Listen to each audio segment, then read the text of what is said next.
මේක තමයි ගරාජ් එක. හලෝ ගයිස්, කොහමද? මං බයික් එක මාරු කරා. බයික් එක මාරු කරගෙන කලින් මම පැද්දේ රේසර් ඩාර් එකක්. ඊට පස්සේ ඒක දීලා වෙන තැනකින් වෙන එකක් ගත්තා. ඒක තමයි මේක. දැන් මේක මං කිලෝමීටර් 1000ක් විතර පැදලා තියෙන්නේ. ඒ හින්දා අද පළවෙනි සර්විස් එක කරන්න යනවා. සර්විස් එක කියන්නේ ඔයිල් මාරු කරන්න විතරයි තියෙන්නේ. මාරු කරගෙන එමු. හරි ගයිස්, මෙතන තමයි අපේ ගරාජ් එක තියෙන්නේ. බලමු ගිහිල්ලා අපි කොහොමද තියෙන්නේ කියලා.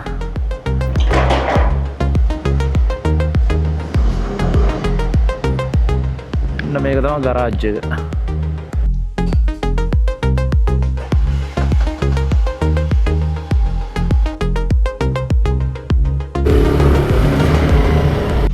හරි ගයිස්, බයික් එකේ ඔයිල් මාරු කරා.